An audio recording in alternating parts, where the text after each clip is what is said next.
Hatuna la kuhofu juu ya mambo yajayo, isipokuwa tu kama tutasahau jinsi Mungu alivyotuongoza na mafundisho yake katika historia yetu ya kale. Ndivyo anavyozungumza mjumbe wa Mungu Ellen White wakati akitazama jinsi Mungu alivyoongoza katika miaka mingi ya uzoefu wake wa Ukristo kama Mwadventista msabato. Siku ya leo tutakwenda kuangazia umuhimu wa kuitambua historia na kwa nini kutambua historia kunatusaidia kutokurudia makosa ambayo waasisi wetu waliyafanya katika siku za kale. Pamoja nami Joseph Kambuga.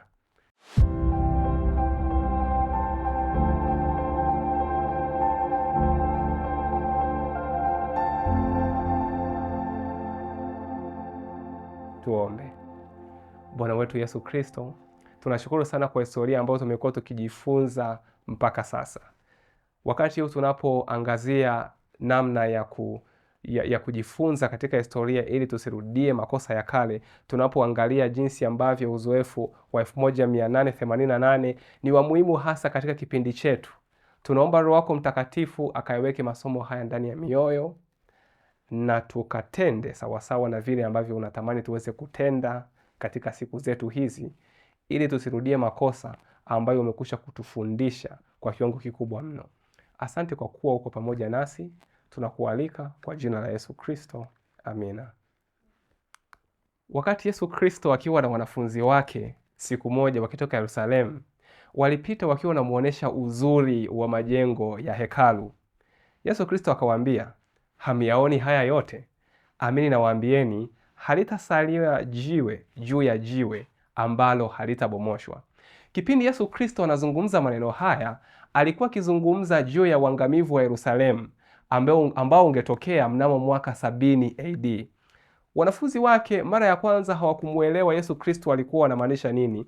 Hivyo alipokuwa faragani pale katika mlima wa Mizeituni, wanafunzi walimfuata wakamuuliza, akamwambia, Bwana wetu, tuambie mambo hayo yatakuwa lini na nini dalili za kuja kwako mara ya pili?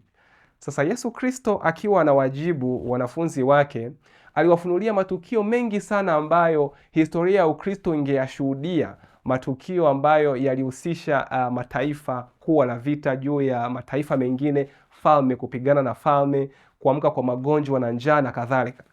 Lakini Yesu Kristo akizungumzia juu ya uangamivu wa Yerusalemu, aliwaambia wanafunzi wake kuhusiana na ishara ambayo kama wangeiona wangejua ni muda wa kukimbia Yerusalemu, kwa maana uangamivu wake umefika.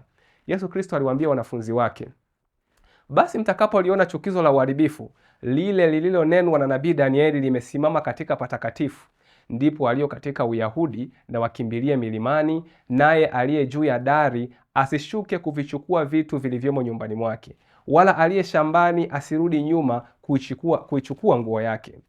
Yesu Kristo kwa kuwaambia wanafunzi wake maneno haya, alitambua ya kwamba wale ambao wangekuwa waaminifu kusikiliza maelekezo yake wangepona katika maangamizi ya Yerusalemu ya mwaka 70, kwa maana wangehifadhi katika kumbukumbu zao maneno ya Bwana wao Yesu Kristo na wasingeweza kupotea.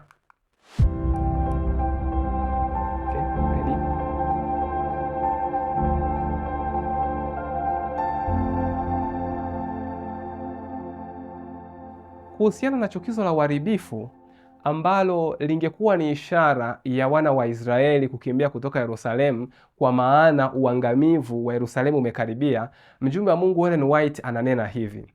Anasema ya kwamba wakati ambapo bendera za kikafiri za Warumi zingesimikwa kwenye ardhi takatifu,